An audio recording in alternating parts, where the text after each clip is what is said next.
pẹ̀lú ọba tó dún nínú ọ̀gá torí pé aláìlúwà wọ́n gbọ̀ bá àṣẹ. Torí ẹ̀ náà ni a ṣe rí gbogbo àwọn aláìlúwà pátápátá àwọn eégún inú ọ̀gá bí wọ́n ṣe láǹfààní àti pàgọ́ síbí náà lénìí. A kí gbogbo àwọn èèyàn wa náà ní kọ̀ọ̀kan àti gbogbo àwọn aláìlúwà tí wọ́n ṣẹ̀ wọlé. Kábíyèsí Ọjọ́rà Àpàṣà ọmọ òyìnbó dúlóde ẹ̀gànmú ọmọ afọmọ fọ́kọ̀ tòun tèlè díẹ̀ ó kẹ̀kẹ́ níjù aláìlúwà á kí wọn bí wọ́n ṣe wọlé. A kí kábíyèsí tí gbóbi sábẹ́ kábíyèsí àwọn náà wọ́n ṣe 10 years anniversary ní ọjọ́ Sunday tó kọjá náà ní kábíyèsí aláìlúwà ọba Owólabí Adésínà tí wọ́n ṣe. Ìjẹ́ gbogbo àwọn aláìlúwà tí wọ́n ti wà ń kalẹ̀ àti ọlọ́fin àti gbogbo àwọn èèyàn wa. So wọ́n ní bí kábíyèsí aláìlúwà tí wọ́n bá ti ṣe tán kí gbogbo àwọn eégún núùgà gbogbo kí a ṣe bá a ṣe ń ṣe torí pé olórí ọmọ bá kílẹ̀ tí gbogbo Ìjẹ̀bú wọ́n ti láǹfààní àti rẹ́dì dúrọ́ọ̀mù méjì ni wọ́n fi kó orin dé wọn tí ì lòdì níta kan bẹ̀. We're going to have the best of the best music. So nísìnyí bàbá wa Mayegun kí àwọn náà kó rẹ́dì dáadáa torí pé tí wọ́n bá ti ṣe wọ̀ pé tí Oniba Ekun bá ti láǹfààní àti bọ́ stage ṣọ́ lórí ọkọ̀ ti yé wa pé tó ní wàá bá fi dìde tí àwọn aláìlúwà náà tí wọ́n tẹ̀lé wọn wájú pé wọn àríbẹ̀ nílẹ̀ máa ṣúná sórí ẹ̀bá mi Mayegun fúnra ẹ̀ kí bàbá àti gbogbo àwọn ọ̀tọ̀kùlú ìlú àwọn alẹ́nulọ́rọ̀ friends and families kí wọ́n láǹfààní àti ṣùgbọ́n wọn nígbà tí wọ́n máa láǹfààní àti ijó. The high time is now. Ká láǹfààní àti bẹ̀rẹ̀ dáadáa. Honourable Muslim Aigoro I cite him and the Honourable Commissioner. The Mayegun of Iba Kingdom. Àti gbogbo àwọn ọ̀rẹ́ ojúlùmọ̀, please, we just have to do it right now. Jẹ́ kí á láǹfààní àti fi eléyìí ṣíde kí á bọ́ sínú ẹ̀ dáadáa. Torí pé tí Oniba tó máa fi lè ṣíwájú eléyìí rẹ̀ kó ti yé wa. Mọ̀ kí gbogbo àwọn lọ́balọ́ba wọ́n á dìde lẹ́ẹ̀kan náà ni. Àbọ̀ ẹ jẹ́ kí bàbá wa Mayegun fúnra wọn kí wọ́n láǹfààní àti ìfẹ́ eléyìí kí wọ́n fi ṣíde ètò eléyìí. I know K1 the ultimate mo ní wọ́n ti láǹfààní àti ready dáadáa.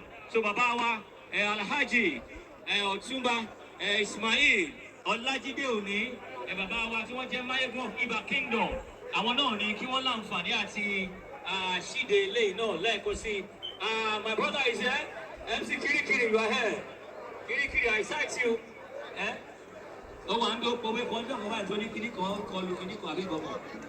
Ladies and gentlemen, we'll be starting right now, anywhere from now.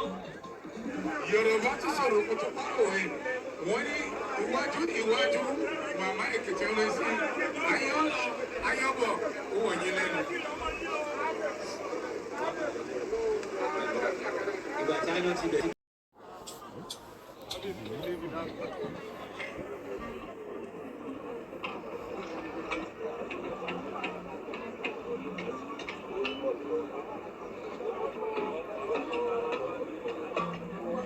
Oniba Jide Obi. Bàlá Ọlọ́run bàṣẹ́díyàn, bàlá Elédùmarè ọba, ọba ẹlẹ́dà, aṣẹ̀dá, adẹ́ta yóò pẹ̀lú ọ̀run, ọba gbàgbọ́jọ́ Elédùmarè ò ṣe é gbàgbọ́. Bàbá fẹ́fẹ́ jẹ́ ìdíjú gbogbo lẹ́mí jọ́la, bàlá ọba tó láyé ọba tó lọ́run, bàlá ọba tó lọ́kẹ̀ tó sí ilẹ̀ ilẹ̀, Elédùmarè alákàtúntì kábí alágbádá iná bàbá mi alóòtẹ́ lọ́rùn, bàlọ́wọ́ ìbàdàn, ọba tí sọ́dọ̀ tí sọ́dà, ọba tí ṣayé tí ṣòru, ọba ṣìkọ̀ṣìkọ̀ lọ́dà bí òtútù, òun náà ni ẹlẹ́wù kan ara ń bá a tí bẹ lọ́wọ́ àìsàn tó ń pè lọ́bìnìtì. Ẹ̀gbọ́n bí mo ṣe ń k'Elédùmarè ọba, ọba bẹ̀bẹ̀bẹ̀ ti bẹ̀ bí abẹ, ọba tó ti wàwàwà bí ẹ̀wà, tọ́tọ́ pàdé ayé tó mọ̀ sí ọ̀run, ìjì bàbá fẹ́ ti ṣayé tí ṣòru, òyìnbí ìgì tó ń jẹ́ gbogbo yìí. Bàbá kú bàbá bàbá bàbá kú bàbá àgbà, onítọ́kọ lè ní àgbáyé, apani, ajínigbé.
Ìkòròdú ilé bẹ́ẹ̀ ni Ìkòròdú dẹ́tẹ̀kù òde bẹ́ẹ̀ ni Ìjẹ̀bú Òde ọ̀hún Ajagbarúra bẹ́ẹ̀ ni Ìjẹ̀bú Òde nìkìlì Ajagbarúra ọmọ bàtà ọmọ fìdí pàtà mọ́lẹ̀ Ìjẹ̀bú Òde ọmọ alájàmọ́ mẹ́ẹ̀dínlógún ọmọ ọ̀tà mọ́tọ́dá ọmọ akẹrẹ níta ògùnkùn ọmọ agbẹ̀rú mẹ́tò bẹ́ẹ̀kọ́ ẹ̀wù ní sinmi ẹ̀kọ́ ìsẹ́niyàn Ìjẹ̀bú ọmọ òrẹ́lùrà ọmọ adúgbàdé ọmọ adúgbòfù fàdíyẹ ìjà Ìjẹ̀bú títò pàtó Èkó dé wàá fọmọ jọmọ ní kẹmẹtù àfijù Ìjẹ̀bú tí fọkànlẹ̀ dápẹ̀dọ̀ Ìjẹ̀bú tí náà òṣìlẹ̀ kó ìfòkó dé òyìnbó dé tán ọ̀dẹ̀kú tí kàsì àṣìó lẹ́lọ́ ọmọ ara àjọ kékeré Ìjẹ̀bú owó ni. Mayegun Oniba Ekun. Àwọn Mayegun jẹ́ náà lórí ọmọba.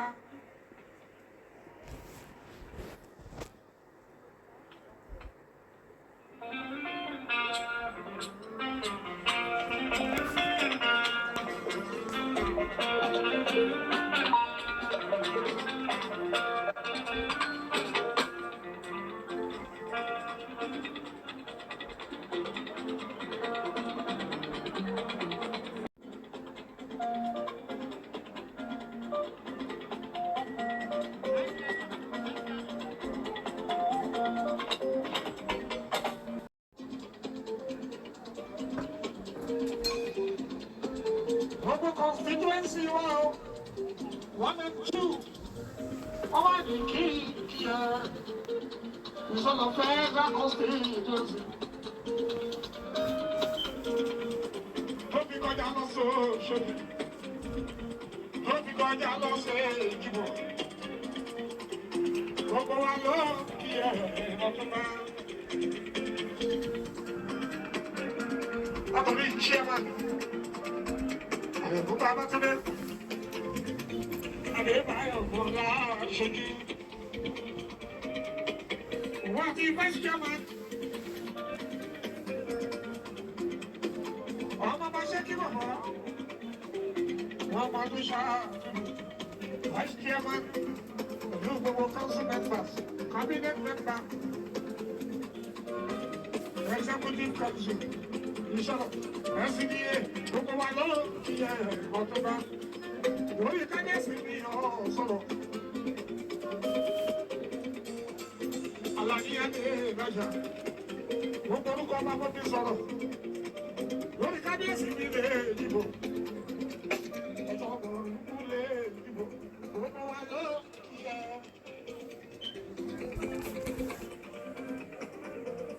Mayegun Oniba Jide.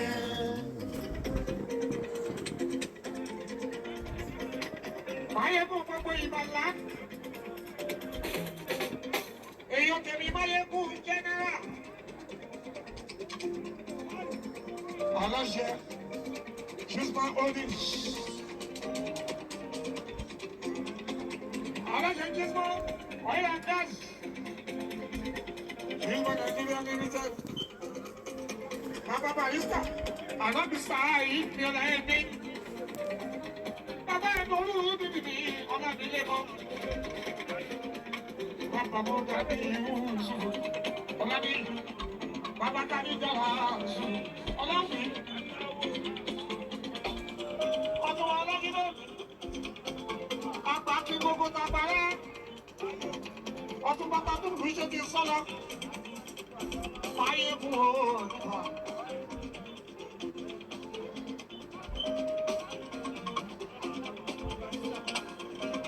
Oniba Jide, you saw him. Èèyàn tẹ̀lé ọmọ náà àgbà bí ọ̀tá òbí. Èèyàn kábíyèsí bí lọ sọ̀rọ̀. Ọba kàbí lóde ìdájà. Àwọn His Excellency, Governor Lagos State, Babájídé Sanwó-Olú. Olúṣọlá ní báńkì ọ̀pọ̀ oríire. Lórúkọ nígbà ẹ̀ẹ́dẹ́ wa. Ọmọ Jẹ̀lábí, òbí gbogbo leaders, West Senatorial District. látòrí yìí nígbà wa tó máa tètè ìfowó ló kí i. Ṣìbọn lágbẹ́rẹ́ ló jẹ́ bàbá gbogbo wọn pátápátá. Bàbá ní kó sí ìjọsìn àwọn aṣíwájú.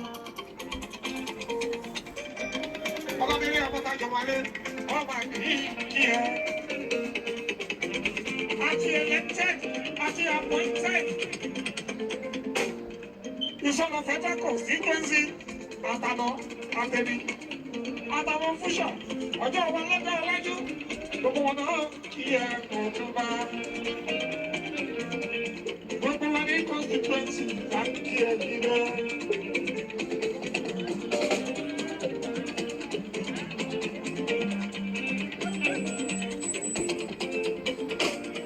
Òye ká ti múlẹ̀ ṣùgbọ́n ọmọ bá ló ń bí. Kábíyèsí òkè àlọ́ ìwé. Ọba àdékò ọba bí ilé òbí ilé òbí.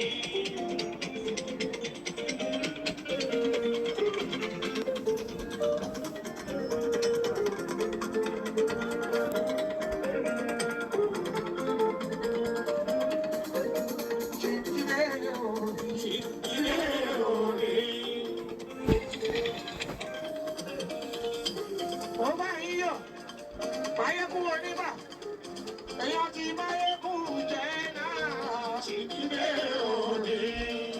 Ọ̀sán ìlú ló fọ́ lọ́rùn kúrà. Wàá ṣiṣẹ́ ẹgbẹ́. Ó mọ̀ràn àkàndé mi ó mọ̀ràn. Wàá ṣiṣẹ́ ẹgbẹ́.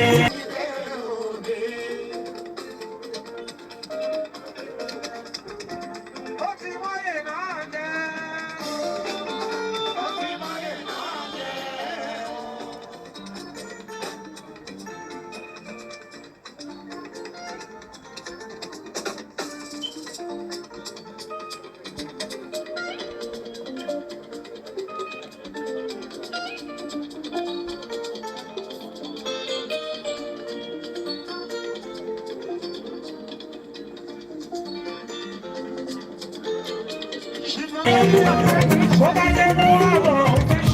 Wàá ṣiṣẹ́ ẹgbẹ́.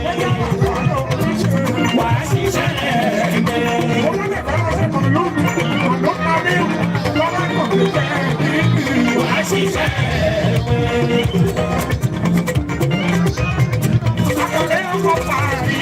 Wàá ṣiṣẹ́ ẹgbẹ́.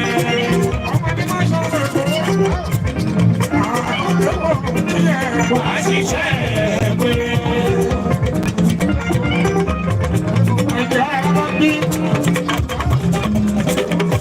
Ọlọ́kùnrin ẹbí, èyí ẹni ní, ẹni tí wàá rẹ̀ sí. Ọdẹ ni òṣèlú bẹ̀rẹ̀. Ọmọ mi lè tẹ̀sí ọmọ lò. Ọmọdé ẹbí ní ẹ̀sán ẹbí ní. Jide Obi, Jide Obi. Gbogbo tó wà bá wà ní ìlà Jide Obi.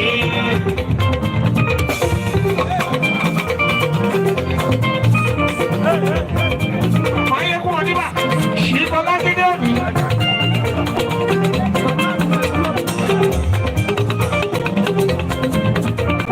Ìyá kìkì náà sùn láti.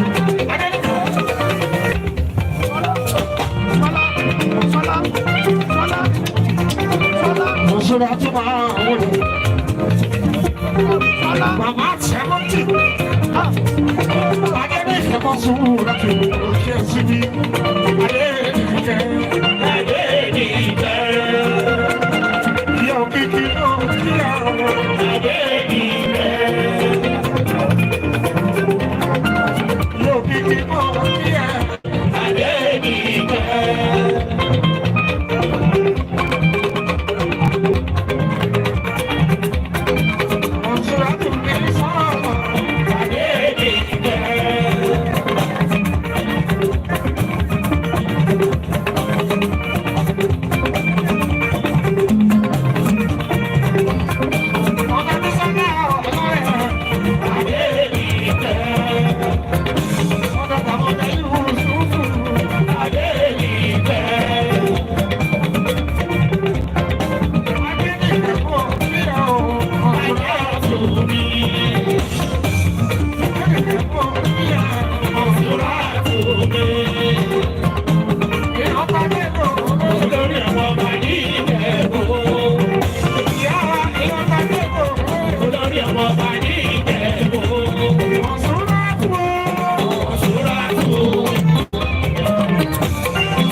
ìyá àjíkọ̀ọ́gá ẹgbẹ́ gbogbo sọ́lá náà papọ̀ ẹni kẹ̀kọ́ sọ́ra ẹ̀kọ́ àdúrótì ṣe kí lẹ́nu.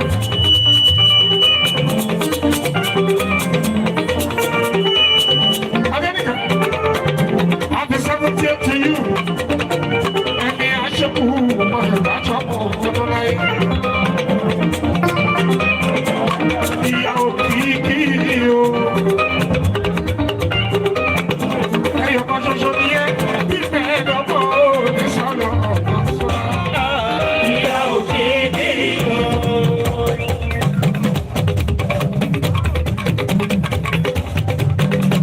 Èèyàn tí mọ̀ ẹ́ ní ó fọwọ́ padà lójú. Ìyá òkìkí o. Èèyàn fọ̀fọ́ rẹ̀ ìfọ̀lá mi. Happy 70th to you. Lẹ́ni tẹ̀lé ní Bọ̀sùnmùrà tó yóò ṣe. Ìyá òkìkí o.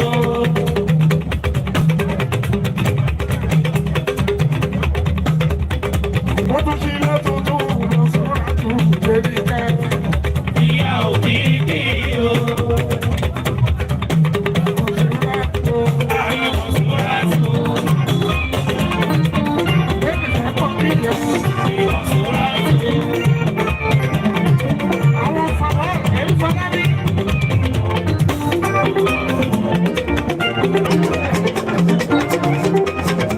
Ààrẹ kúrò kí ẹ ìbá ayọ̀ mi. Tí wọ́n ṣáàtì jọra, wọ́n bá wọ̀ ẹ́ tẹ́lẹ̀tẹ́lẹ̀. Bàbá ní ẹlẹ́tọ́ àwọn àwọn ayé yóò káde ìbá ayọ̀ mi.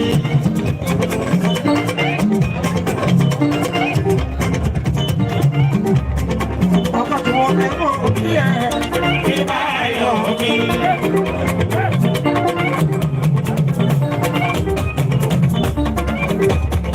Kí n bá bá lóyún.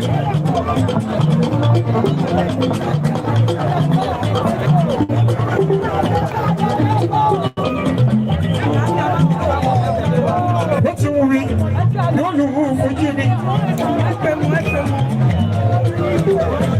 Èèyàn tí ó kọ́ ẹ̀ lọ́wọ́, ó lọ́dà fún yìí sí ẹ̀ lọ́wọ́.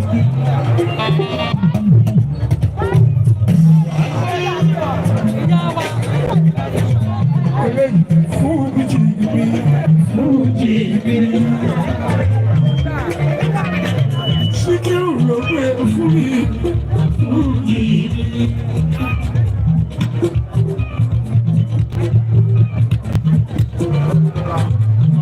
Látọ̀dún ayé, Síkírù ló gbé fún mi, fújì mi. Ẹ ṣáàṣù, ìgbà tó gbé fún mi, fújì mi.